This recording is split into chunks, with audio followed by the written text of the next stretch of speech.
Please enjoy this feature presentation of the Crooked River Radio Network. This program is rated for all audiences.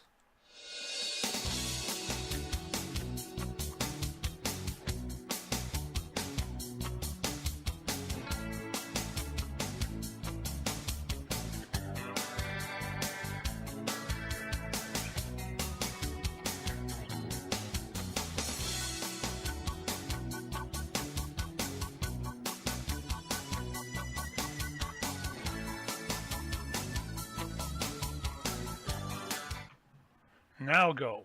Ricky Repass calls it free sorry. money. Hello and welcome to Hash, Eggs, and Football. I'm your host, Erik Nannarone, and... I'm Pat. Somewhere. yeah. Somewhere. Two perfect takes.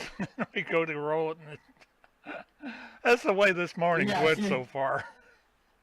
I mean, we're only like 25 minutes late starting.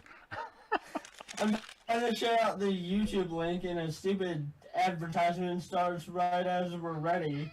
So it's like, I'm trying not to get it to play over the air. But anyway, today, like always, we're going to recap the Ohio State game and the Cleveland Browns game from this weekend. Starting off with Ohio State, which, I mean, that was predictable because it was Akron, and they're just not really that great, not talented, compared to Ohio State. Honestly, I don't know if they should be Division I. They haven't shown the past, 10 years that they should even be Division I, because they've been lucky to win a single game. But,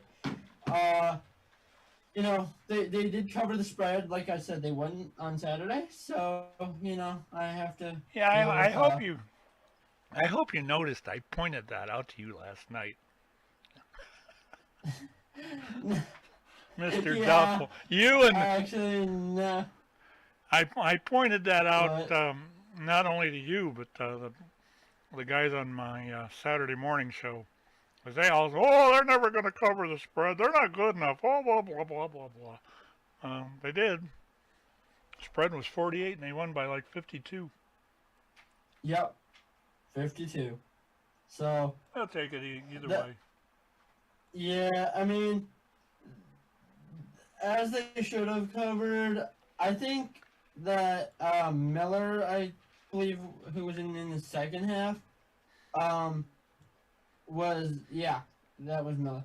He played better than McCord at quarterback. I don't know if he should be in over Shroud yet, but I think by the end of the season, Shroud is going to be benched for either Miller or McCord. But McCord, I don't think is ready yet. Even though it was against Akron, I think Miller showed more than McCord did. So sorry about that. No problem. But I didn't realize how many guys that the Buckeyes moved from offense to defense. You have Chambers.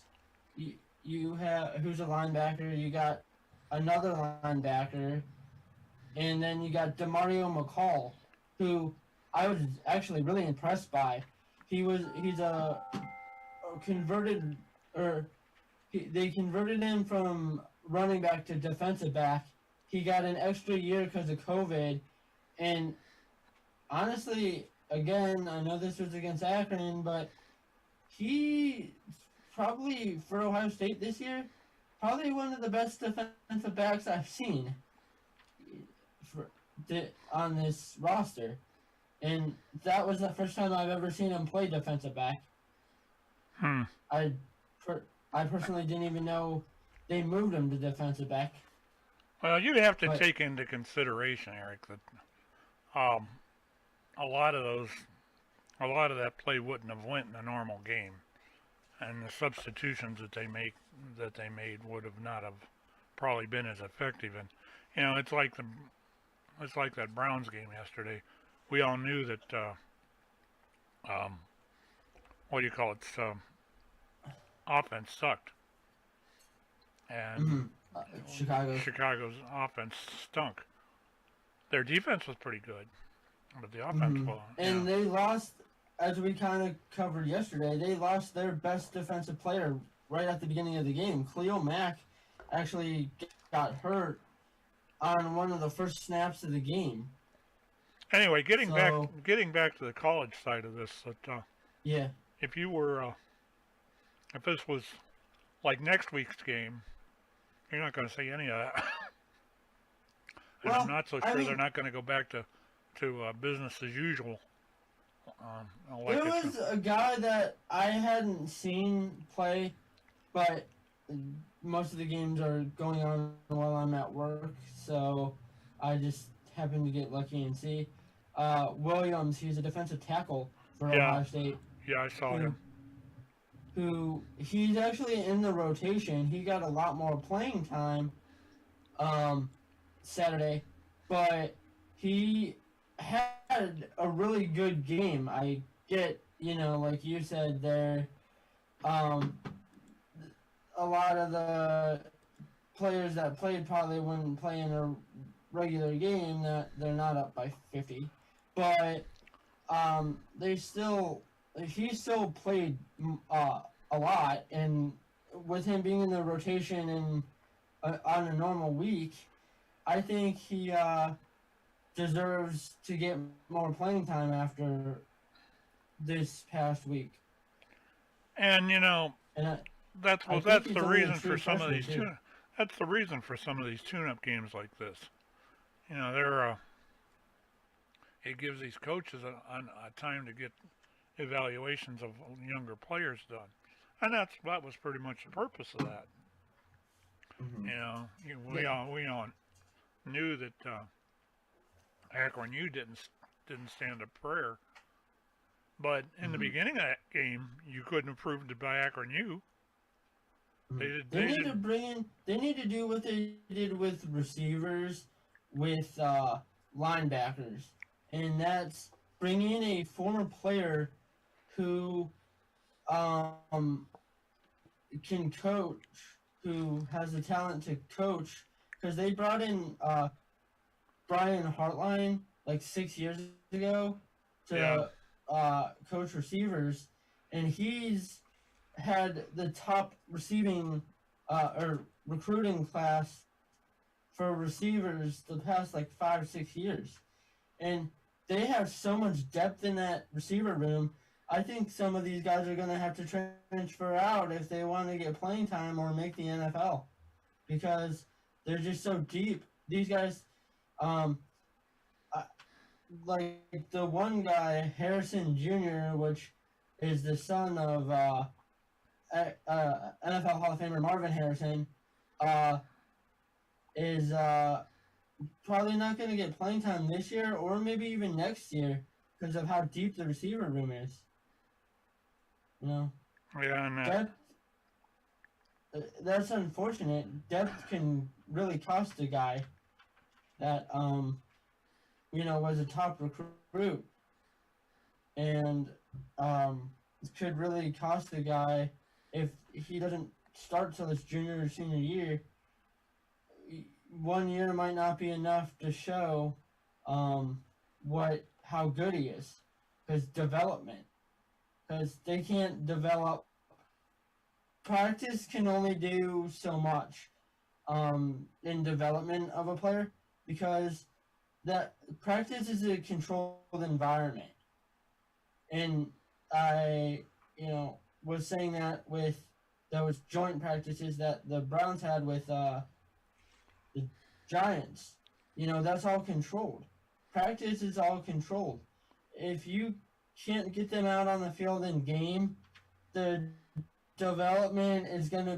growth and development is going to be stunted, and that could really cost a guy. Yeah. I think that Well, as far as the college stuff, anyway, that the development there is what they're after anyway.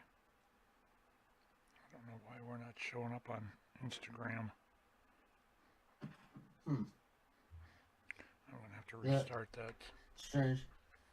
But As far as the development goes, and that it the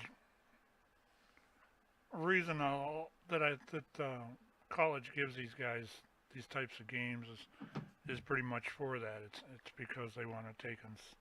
You know, I refer to them as tune-up games. It's games that really don't mean squat. You expect you expect OSU to win. But on usually the other, those type of games are like game 1 or 2. Usually they're not this deep into the season though. yeah, that's true too. But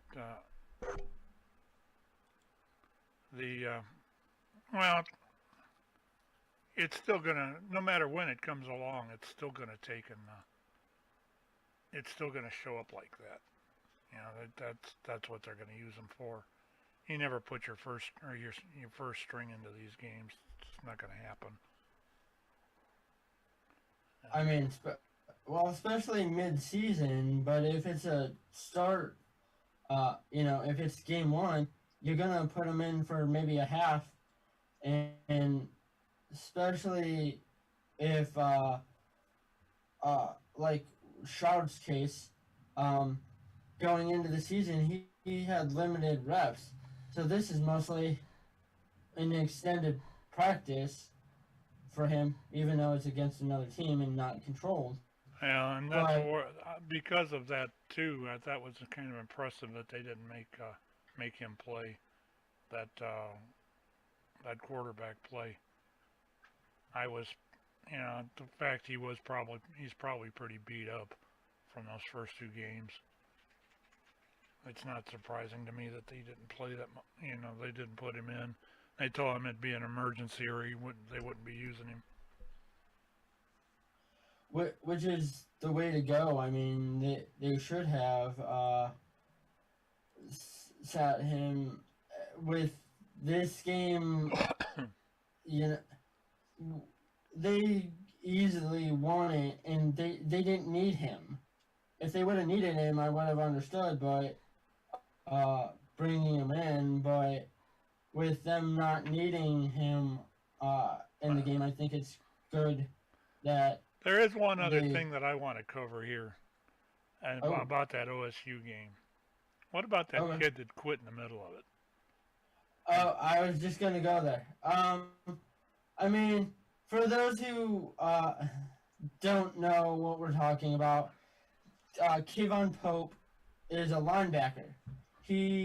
Or safety, I forget. They're hybrid nowadays, so they're mostly the same. But he got pulled off the field. He got into it with the coaching staff, or with the linebacker coach, and decided to stomp off like a little kid and throw his gloves into the crowd and stomp off into the locker room, and went on Twitter and cleaning it up, mostly said, "Good luck to my teammates, screw Ohio State." You gotta wonder how much else is behind that. Yeah, he probably didn't get along with the coach. He may not be getting the grades either. I mean, I don't think he was gonna be anything anyway. I just don't, because I think he was a junior, and he was barely getting playing time anyway. So at that point, being a junior and having younger guys surpass him, that's just not a good sign for him. If the younger guys show that they have more talent, then clearly they're going to put who's more talented on the field. So, he probably deserved to get pulled. He was definitely wrong in doing what he did. I wonder, I never even thought about the whole grades thing. Or just didn't get along with the coaching staff, one of the two. Yeah. Well, you always find that when you hear an argument or when you hear a story like that, there's always three sides of that story. There's their side, there's your side, and there's the truth. And I don't think we've got the truth out of this yet. I really don't. I think that there could be some great issues there. Being a parent like I am. Mm-hmm.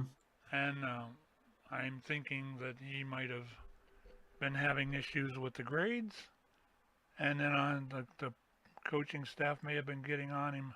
On top of that, he may not have been performing the way they wanted him to. And there could be 100 things.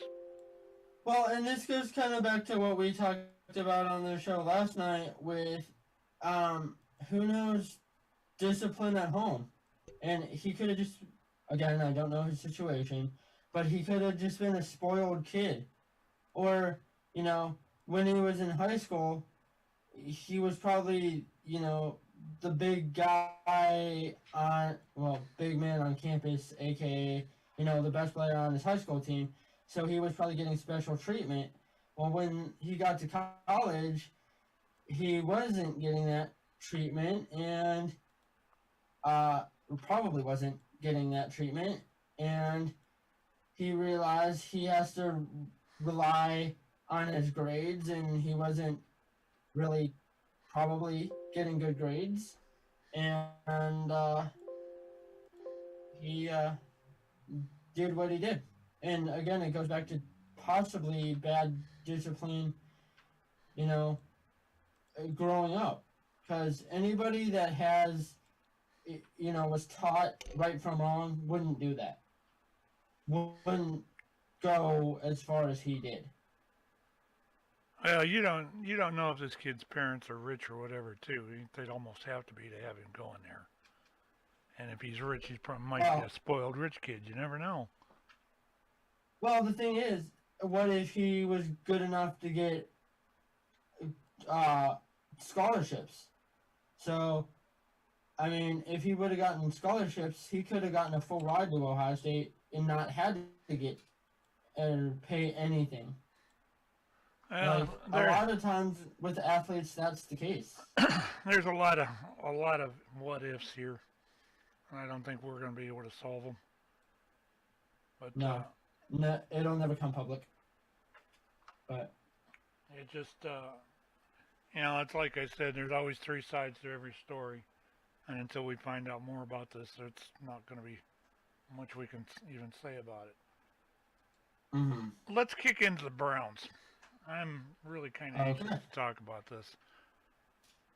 I've watched that Browns team since 1965 myself. Actually, 64, when they were in the last championship they were in.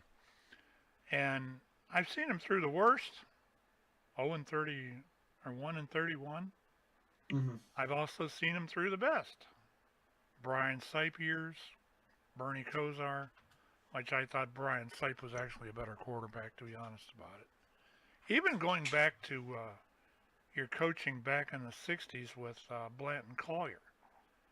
And I'm going to tell you, just from watching these first two games, I am really impressed with what's happening here. Simple fact of it is, let me give you a couple ideas or a couple of things that I'm happiest about. I've seen coaching Marty Schottenheimer, Butch Davis, just to name a couple, that I thought were fantastic coaches. Schottenheimer was probably one of the best coaches Cleveland ever had. Butch Davis probably was number 2 or 3. But question with Schottenheimer, wasn't he very conservative? Each of those coaches had bad parts. Schottenheimer could not coach a playoff game to save his life. He didn't know what to do. He was a choke artist. He had went from here to, I think it was Kansas City, to Washington. Got all three of the teams in the playoffs and never won. Couldn't make it. Just didn't happen. I remember when he was in San Diego. Yep. Near the end of his career. And he just could not make the grade as far as coaching into the playoffs. Butch Davis was given a team that was ragtag that they put together because Al Lerner was getting ready to pass away, and they tried to get them to the playoffs. I think they went one or two, didn't they? I think they went to the first round. Yeah, the last time they won a playoff game was Butch Davis. Yeah, well, I'm going to tell you the truth.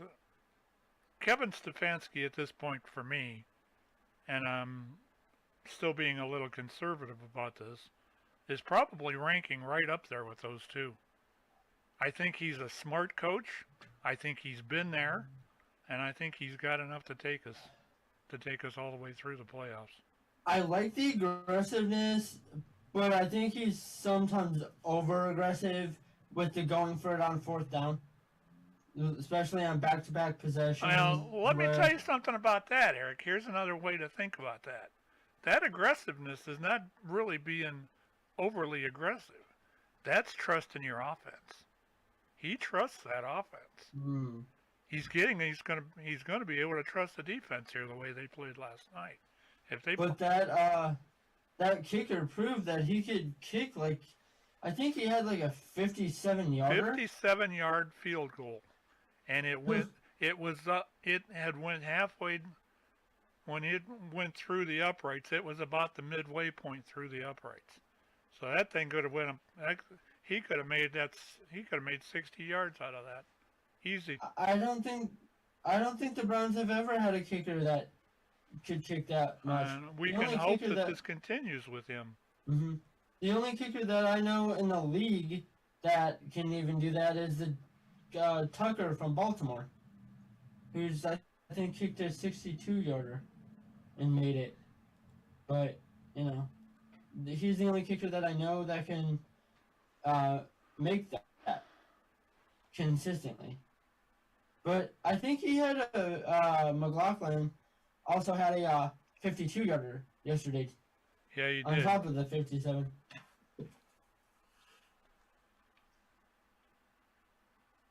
Did you happen to see the one sequence they showed on the sideline where I think McDowell had messed up?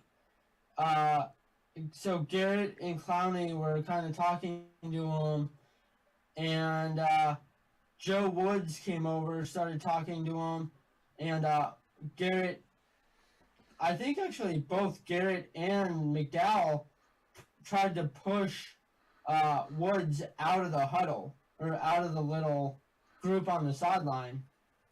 Back off, coach. All right. We've come down, we got to talk about Myles. There was something that happened yesterday that I still grin every time I think about it. Usually you hear Mayfield, Baker, Mayfield, dump. Yesterday, what did you hear? Do you know what you heard? Myles Garrett. Damn right. Okay. And it's about time. Before you play the clip, I want to mention too, he had to have that good of a game though, because after calling out his teammates, he would have looked like a fool if he didn't come out and just tear up Chicago like he did. So he proved himself that he's not all talk. But the defensive line, which is who he called out, actually played really good yesterday. So let's go with that clip now. All right, we'll talk about the rest of this after we get back here. But we got a clip on the 4.5 sacks that he had, and I'm going to play that now. You're listening to Hash Browns football and Hash eggs and football. one of the two. We'll run this clip now. Maybe. What the heck did I do with that? Hope this is it. Down he goes again. The sixth. They're coming. Fields is in trouble. Racing away, and he's sacked again. Myles Garrett. A career day. Living in the backfield. 4.5 sacks. There's nothing he can do. For some reason, Jason Peters doesn't look like he thinks he has Myles Garrett. If you delay on a guy like him with his speed and how fast he gets off the edge, you're done. Watch, it almost seemed like he thought he was going to sit down and close off.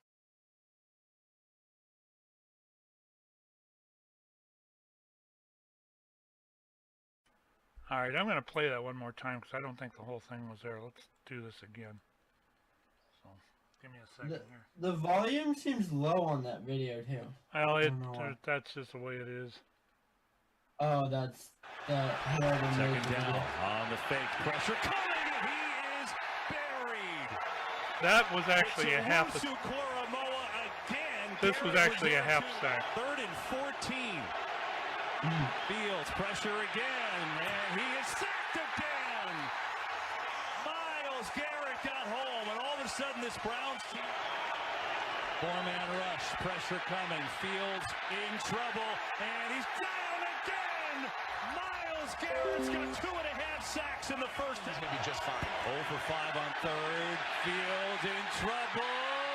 Down he goes again. The 6th.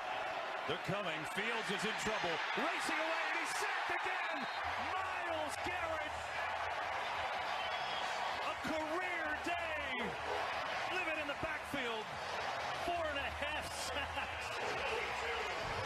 There's nothing he can do. For some reason, Jason Peters doesn't look like he thinks he has Myles Garrett. If you delay on a guy like him with his speed and how fast he gets off the edge, you're done. Watch, it almost seemed like he thought he was going to sit down and close off. All right, we're back. Yeah, on that last sack, where Peters totally missed the assignment, he pushed Garrett right into Fields. Now there wasn't. This game wasn't all roses for the Browns by any means. Oh no.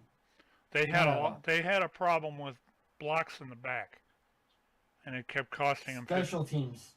It kept costing them 15 yards because of the unsportsmanlike, and that there was one play where it was an offensive pass or defensive pass interference.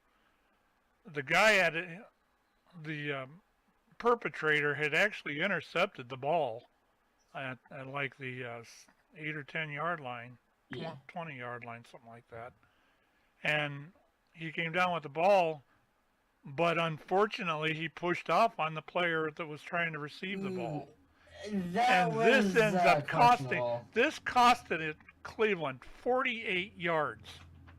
It was a 48-yard penalty. And to me, they should have really let him play. I think that was kind of a tacky call there. Like, I don't really think. Well, when you push off, you push off, and it was very evident that he did that. I saw the replay on that thing probably 6 times, and that player did push off on him.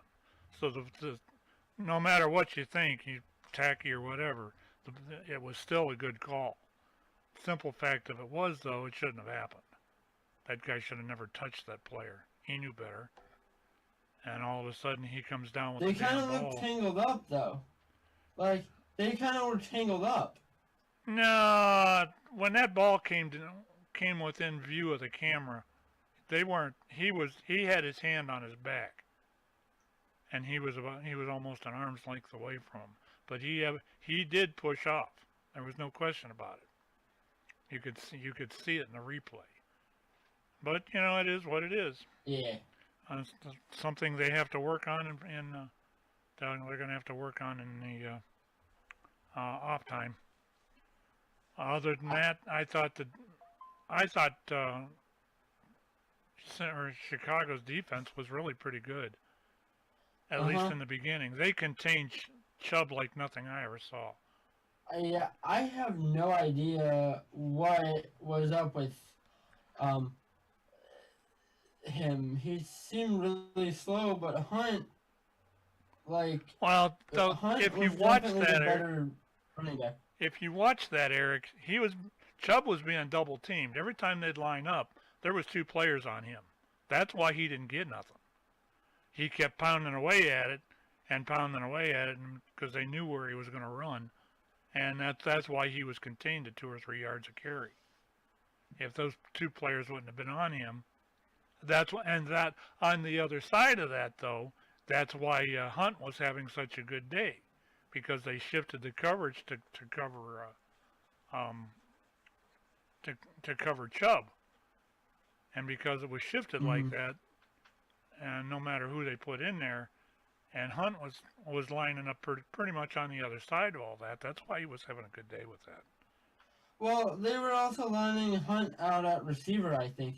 Well, with Beckham back, that helped a little for Hunt, but still, I don't understand why with Hunt could run the same play with Hunt versus Chubb in the backfield. Hunt was getting 5-10 yards. Chubb was lucky to get 2 or 3. Like I said, they were double teaming him, and they were containing him. That's how that was working. Anytime when you take and draft your defensive play on them, when Chicago drafted that, they knew what Chubb was. They knew they had to contain him, and that's what they adjusted to contain him. I don't know, the couple plays that I saw Felton in, I don't know what he was doing on the one, because he was trying to make a move, but he completely stopped. You have to do it all in one fluid motion. You can't stop and then try to get around a guy. You have to be running and he's a rookie. They'll work on him. They'll work on him in practice. He's a rookie. You're gonna get that. I saw that too. He did that on kick returns too. You gotta just go. You gotta hit the hole and hit it fast. Because if you don't, then they're gonna chew you up and swallow you. I think a lot of what he was doing too was probably he was probably trying to wait for the hole to develop before he went through it and trying. He was probably evaluating it all as he was running. I didn't think he did that bad. Even evaluating, you can't stop. You have to go. You have to do it all in one motion and get around. Because the one play, the defender, the one offensive play that it was a screen pass, the defender was in front of him, but he could have juked him, and easily, if he would have just kept going and kind of reversed field a little bit, he would have easily gotten the first down. And I believe they ended up going for it on 4th the next play, and Baker got sacked. There was some pretty big issues with Baker getting sacked there in the beginning. But there again, they adjusted the coverage on that, and that pretty much worked itself out in the last half. Yeah. Let's talk about Baker for a minute. I think he was something of 31, 27 to 31, was it? Yeah, I'm looking it up, but it might have been 19 or 31. Wasn't perfect, like it's been the last couple of games, but you can see Baker's maturity, and I was really, really impressed with that last night. He wasn't, usually when these quarterbacks are going to go long or whatever, they just come out and they wing it, and that's the end of it. Baker was really being smart with that, and his totals were down, but the simple fact of it was he was throwing smart, and that was keeping the interceptions from happening. Mm-hmm. And he's total overall a 77.3 rating according to Pro Football Focus, which is very analytic driven, and I think partially what the Browns front office takes into account. I'm still trying to find he's 13th in interceptions, he's 26th in touchdown passes, 11th in passing yards, and 23rd in attempts. we need the stats for his last game. I know that's what I'm looking for. I just came across that, and let's see.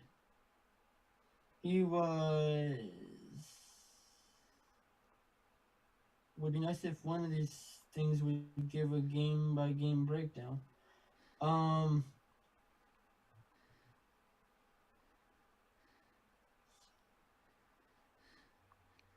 looking. Okay. 19 of 31, sorry. 19 of 31 for 242. 46 and a touchdown. 246, all right. Not great. No. But he had trouble in the beginning of that game with Aaron. He was way too high as far as some of the passes were. I mean, he should have had that one touchdown, and I think it was to Felton, because Felton was open, but he overthrew him.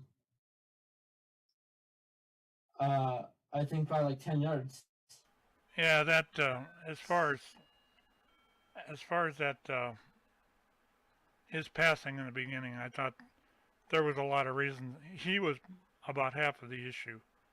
There was a couple passes there that were dropped that should have been caught. Yeah. But for the most part, I think he did. Yeah, he's starting to really show his maturity on the field, and I'm beginning to respect that. Definitely. I mean, development. Having the right coaching staff who doesn't hold back. If you screw up, Stefanski will shoo you out as you're coming to the sideline. He's not going to just let things happen or wait till film study the day after the game. He's going to pull you aside on the sideline and that's let you hear about it. That's accountability, and that's the way it ought to be.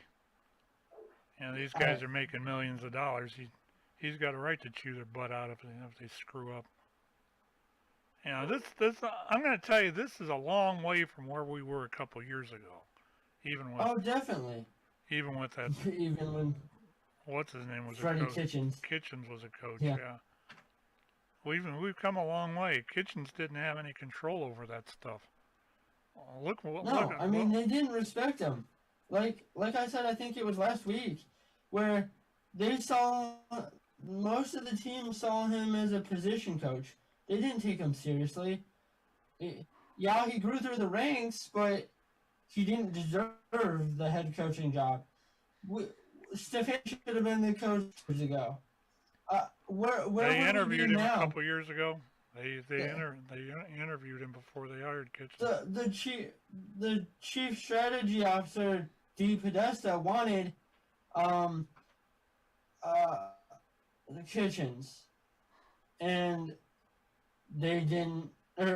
Wanted Stefanski, and he also wanted Sean McDermott, the guy from Buffalo, when they hired Hugh Jackson.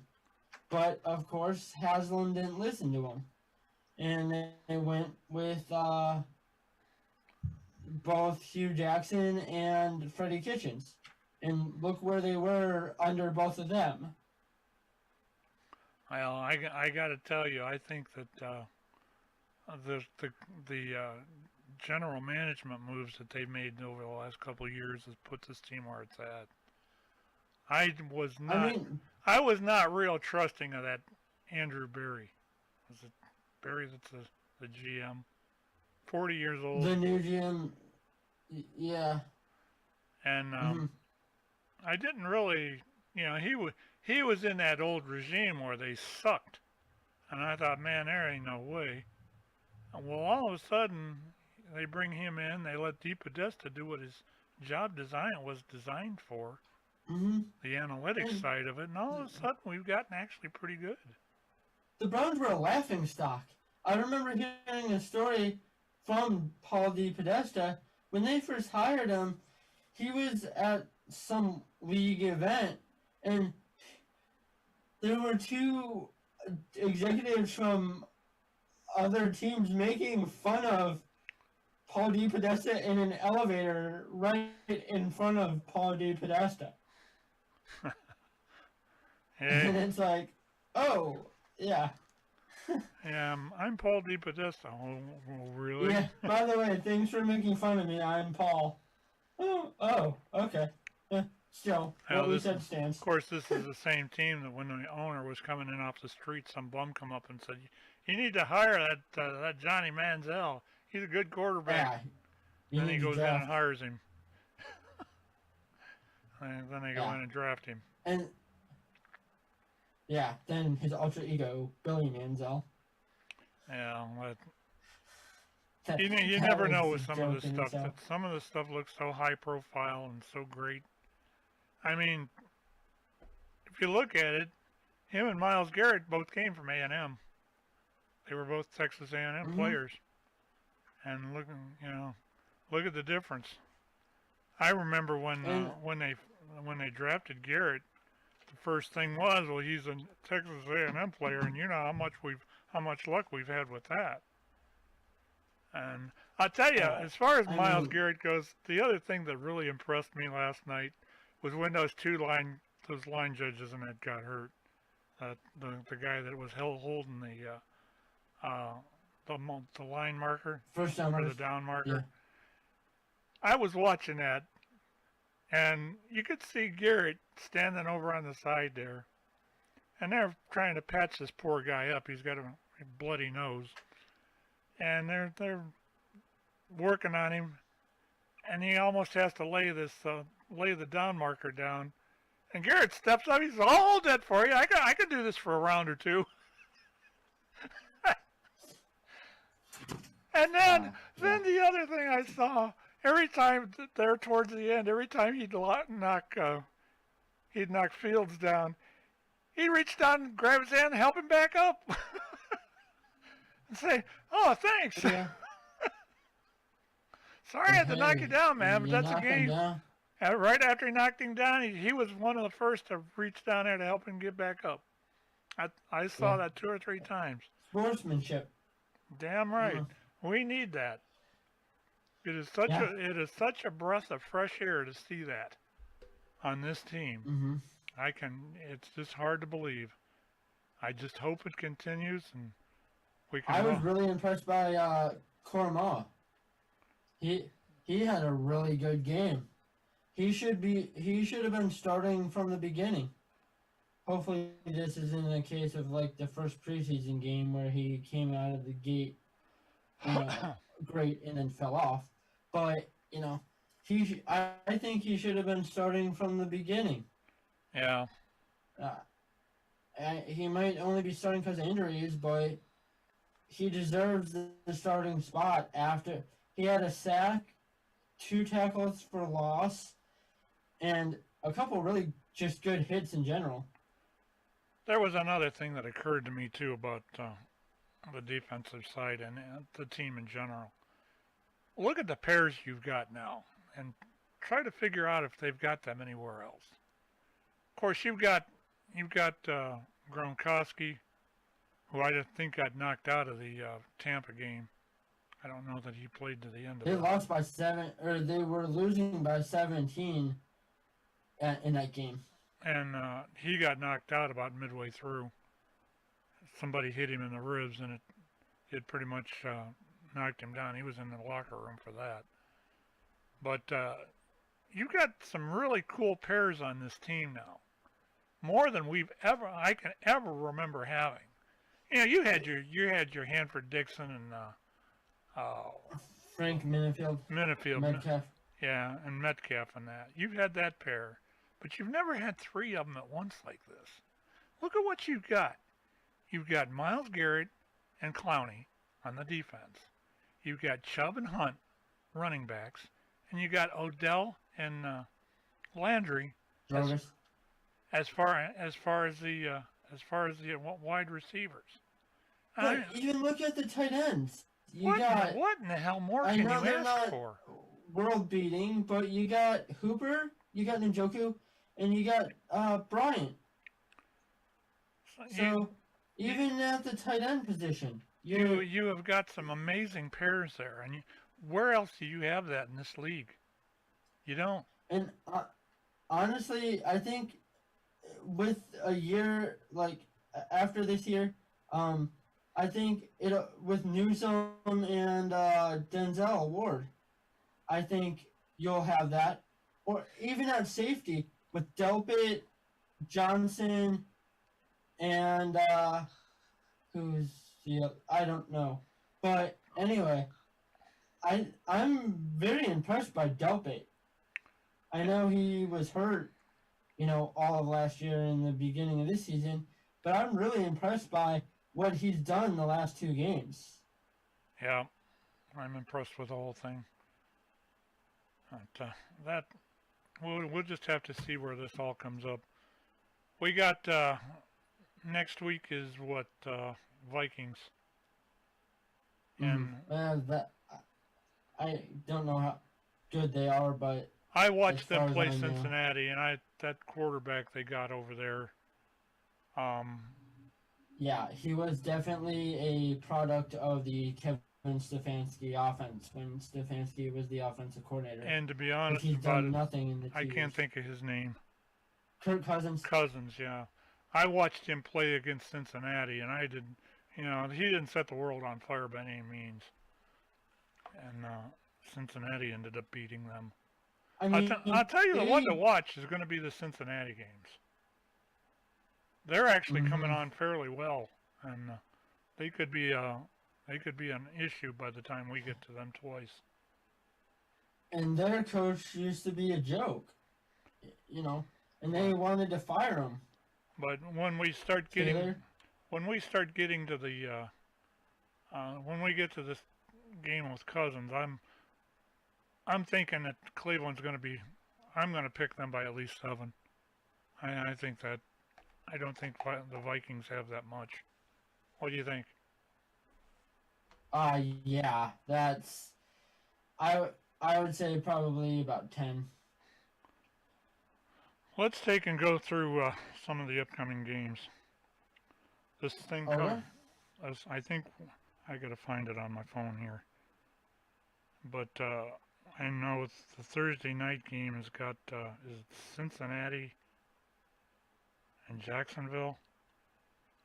Okay. Yeah, that's it's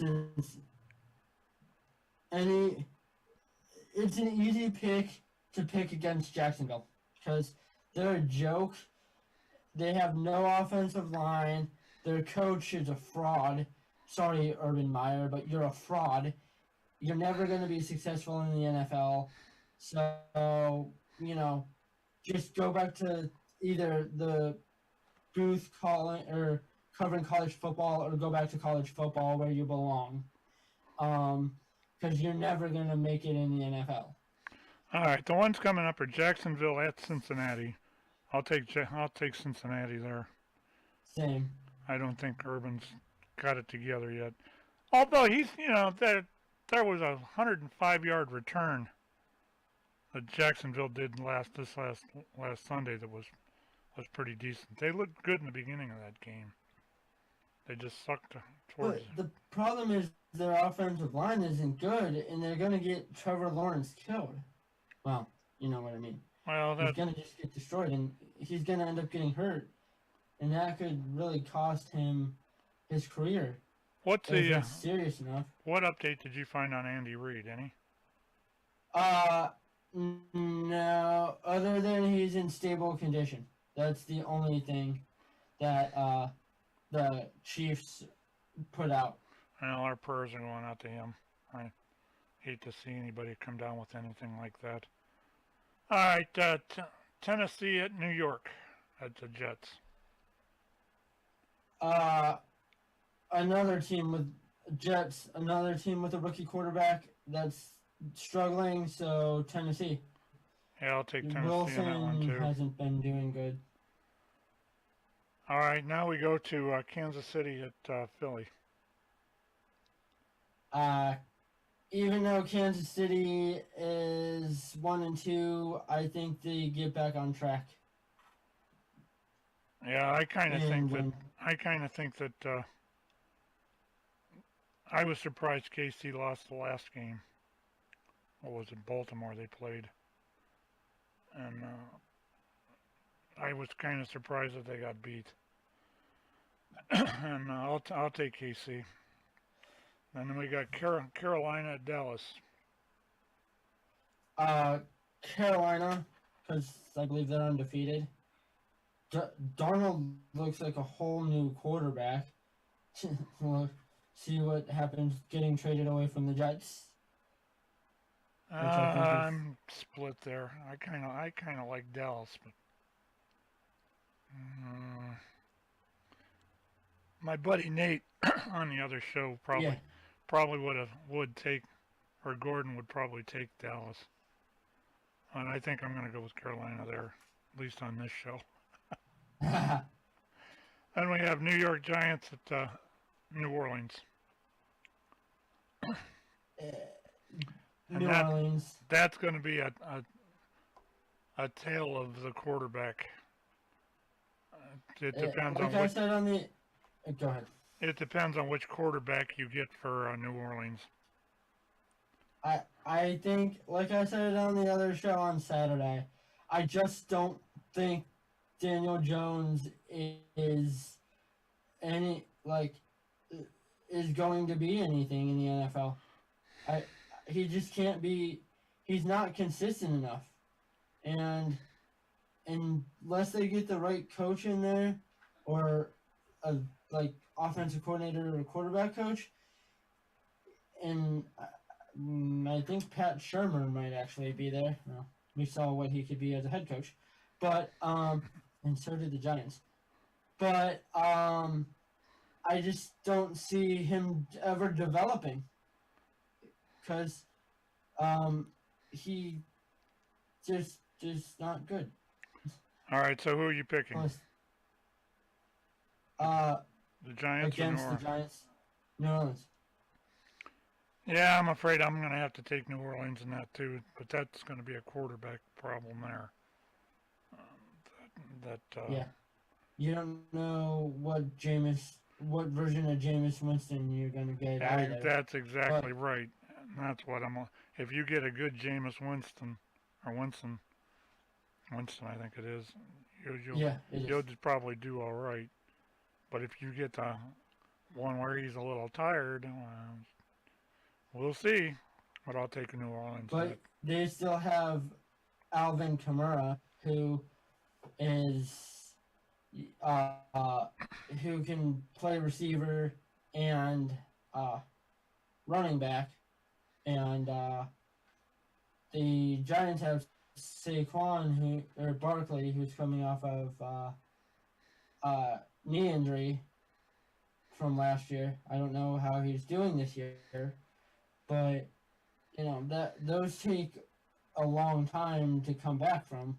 Even though he's playing, he might not. I don't think he's at that full speed yet.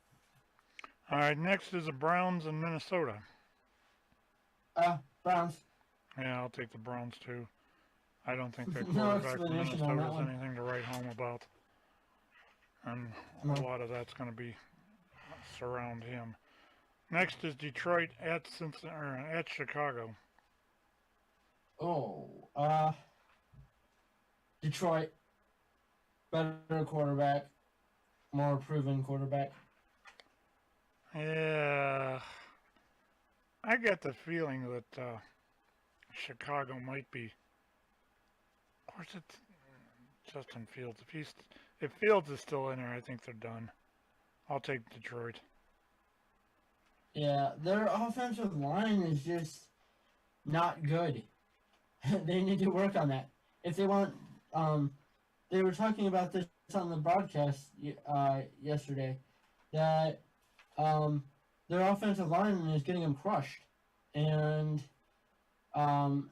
until they've gotten like 3 different quarterbacks crushed, including Fields, Mitch Trubisky when he was there. They ruined Trubinsky. That was all there was to that.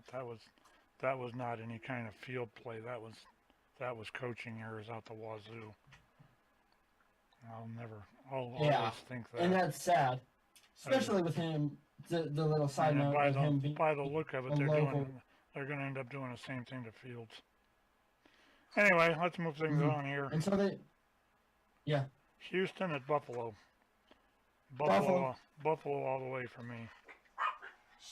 Yeah. And we got Indianapolis at Miami. Oh, Indianapolis. I'm going to lean towards Miami on that one. It all depends also who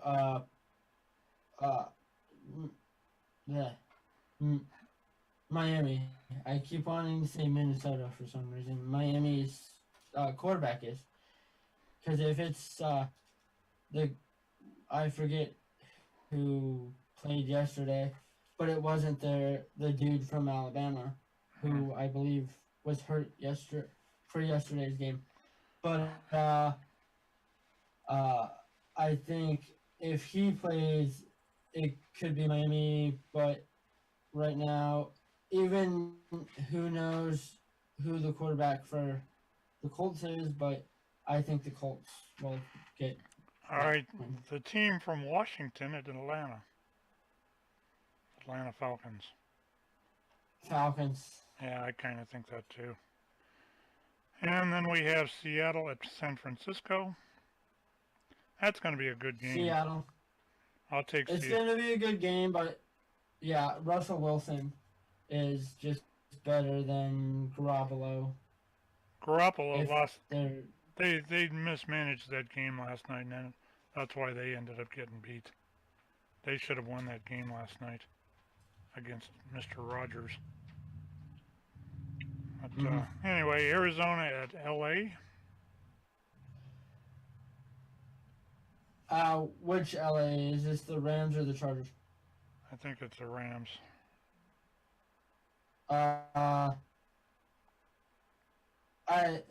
Anyway, I think Arizona, but yeah, I'll take Arizona for that one too. Although, it's a West Coast team. Back to it here. Well, I mean, technically they're both West Coast now. I'll take Arizona either way. Yeah. And then we got Pittsburgh at Green Bay. Oh, good game. The way the Steelers have been playing though, without TJ Watt, I go Green Bay. Yeah, and without TJ Watt and Ben, at least Ben's decent play. I'll take Green Bay in that one too.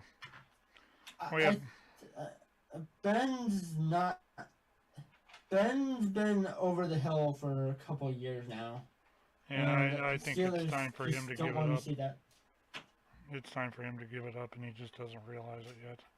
And we have Baltimore at Denver. That's going to be a good one too. That'll probably be a 3-pointer. I unfortunately would say the Ratbirds. I'll take Denver on that one. Because I think I watch Baltimore. They're another team that has real problems with West Coast teams and our defenses. We'll see. I'll take Denver. And then last but not least, we have the return of Mr. Brady to New England, in Tampa at New England. Tampa, I just don't know what Mac Jones. I haven't really been paying attention to highlights, so I don't know what he's been doing, but it's going to be hard for any rookie quarterback to beat Tom Brady, who allegedly said he wants to play till he's 50, which he's not far away from that. But anyway. And then last but not least, the 8:15 Monday game is Las Vegas against LA Chargers. Or Vegas. LAC is what that is. Is that the Chargers or Colts? Yeah. Mm-hmm. I guess it's the Chargers. Yep, it is. Vegas. Yeah, my money's on Vegas too. I hate to say that, but I kind of think that that's what's going to happen. Anyway, that wraps that up. We can probably wrap the show up here now pretty quick too. We've got about an hour in the can, as they say. So if you've joined us on YouTube or anywhere like that, please give us a like. If you're getting this off of Spreaker, please give us a like there. Facebook, what have you. Let us know you're there. We do read our messages, and if you reply to us, you're liable to get a reply from us. The other thing too is if you're on YouTube, click that little subscribe button. We can use the numbers. So with that, we thank you all for joining us this afternoon. Before we wrap up officially, just want to give a little promo to all the shows on the station. All of them are definitely really good. So starting with tomorrow, The World According to Elmer, hosted by Pat and Jerry Thornton.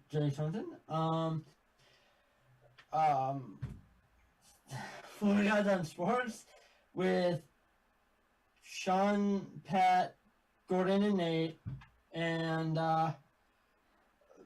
Radioactive. Our flagship show is Radioactive. Yes, on Sunday nights. I probably should give the times for the other shows too. So tomorrow at 7 for World According to Elmer. 7 Four Guys on Sports. Four Guys on Sports, 11 to noon, more or less. Yeah. Sunday 7 to 9 p.m. and this is all Eastern time, by the way. And then Sunday. Go ahead. Yeah. Sunday 7 to 9 with